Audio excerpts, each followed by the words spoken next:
Bonjour à toutes et à tous et bienvenue sur le coin sport et pop culture. Et aujourd'hui, très petite vidéo, parce que je fallait que je vous parle de ça, parce qu'il n'y a pas très longtemps, au mois de janvier, il y a eu le Spawn Day qui a eu lieu à Central Comics à Paris. Et je m'y suis rendu parce que j'aime plutôt bien Spawn, comme vous pouvez le voir tout là-bas. et en fait, à cette occasion-là, j'ai rencontré du coup Thierry Mornay, qui est le directeur éditorial des éditions Delcourt, qui sont les éditions qui éditent Spawn en France. Et en fait, monsieur Thierry Mornay, il édite aussi, il auto-édite de son côté Le Garde républicain, qui est un comics français sur un super-héros français. Et c'est lui qui gère du coup un peu tout ce qui est l'édition. C'est dessiné du coup par Juan Ronca Griogo Berger. Et c'est du coup coécrit par Thierry et Max Mornay. Et bah écoutez, c'est très sympa. Du coup, j'ai voulu tester parce qu'il m'a dit de découvrir. Donc bah, j'ai découvert. Et du coup, j'ai même eu le droit à une petite dédicace de sa part, ce qui est fort aimable.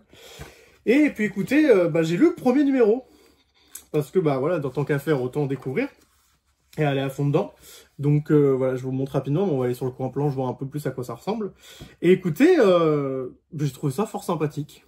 Donc c'est pas ce que j'ai le plus aimé dans ce que j'ai lu récemment, mais vraiment pour un comics dont je m'attendais rien. Bah, j'ai trouvé ça fort sympathique. Je trouve que le concept du garde républicain est vachement cool. Et en tout cas, ça m'a donné envie de lire la suite. Donc, on va aller tous ensemble sur le coin planche pour voir un peu les intérieurs. Parce que vous allez voir, les intérieurs sont plutôt sympathiques. J'ai quelques petits défauts que je vous montre, que je vous dirai sur le coin planche, qui, à moi, m'ont fait tiquer à certains moments. Mais, trêve de bavardage, allons-y. Le garde républicain, générique. Allons enfants de la patrie, le jour de gloire est arrivé. Nous de la tyrannie.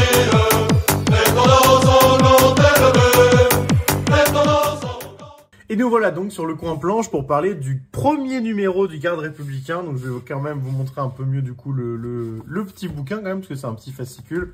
Donc voilà, hop, la tranche, elle rend comme ça. Donc c'est pas non plus incroyable, hein, mais vous pouvez voir le petit et tout. Voilà, c'est plutôt classique, hein, avec Notre-Dame en arrière-plan, avec du coup le Garde républicain et son sidekick. Et c'est justement l'histoire de ce premier numéro, c'est comment le Garde républicain rencontre son sidekick. Donc vous allez avoir des dessins qui font vraiment un mélange, je trouve, entre du comics des années 80 et de la BD franco-belge, ce qui est très sympa. Du coup, vous allez rencontrer la future sidekick du Garde républicain, c'est John Demoiselle. Et au fur et à mesure, on va du coup essayer de voir nos deux amis déjouer un attentat, une sorte de complot, avec un personnage un peu mystérieux qui est lui, dont je ne sais toujours pas vraiment la vraie identité encore en ayant lu le premier numéro, donc ça donne envie de lire la suite. Et comme vous pouvez voir, bah, c'est plutôt très sympa, c'est quand même cool. Les dessins sont quand même plutôt dynamiques, c'est sympa à lire, c'est sympa à regarder. C'est pas trop lourdingue, mais quand même, comme je vous ai dit tout à l'heure, il y a des moments où...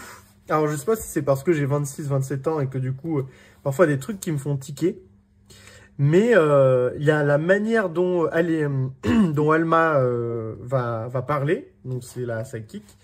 Elle va parler d'une manière assez particulière parce que elle va essayer d'avoir une sorte de langage hybride entre un français normal et une personne des cités, j'imagine.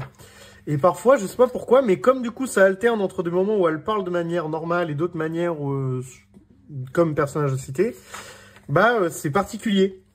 Donc ça doit être le seul petit reproche que j'aurais. Voilà là, en mode...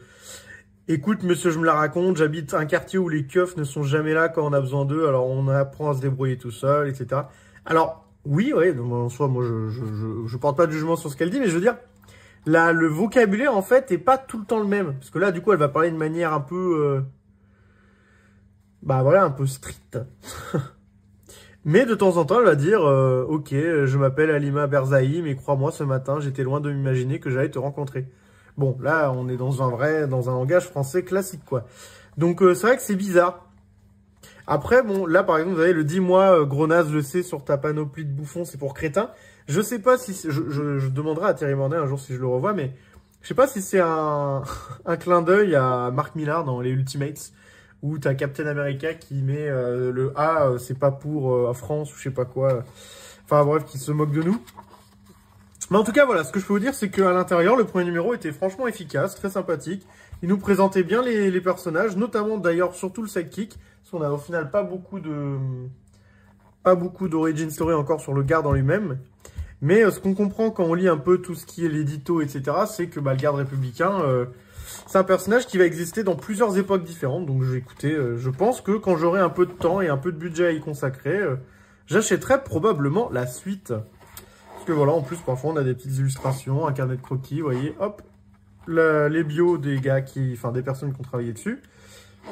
Donc, non, franchement, c'est sympa. Donc, si jamais à l'occasion, vous avez envie de tester et que vous allez dans un comic shop qui vous en vend un, bah écoutez, n'hésitez pas, c'était vraiment très sympa. En plus, la couverture est faite par Frank Shaw. Donc, il arrive quand même à demander à des artistes américains quand même réputés de faire les couvertures. Donc, je trouve que c'est plutôt la classe et que c'est plutôt cool et que ça encourageait des projets comme ça français, de faire des super-héros français. Je trouve ça cool et plutôt cocasse. Donc, voilà. Écoutez, n'hésitez pas à me dire, vous, en commentaire, ce que vous en pensez du Garde républicain, parce que peut-être que vous connaissiez pas, ou peut-être que vous connaissez déjà et que vous aimez pas, ou que vous aimez bien. N'hésitez pas à me dire ce que vous en pensez, du coup, si ça peut vous intéresser. En tout cas, je vous souhaite à tous de passer une bonne journée, bonne matinée, bon après-midi, etc. Selon le moment auquel vous regardez cette vidéo, vous avez l'habitude de cette tirade. Sur ce, lisez des mangas, lisez des BD, lisez des comics, et si vous pouvez, lisez le Garde républicain. À tous tout le monde.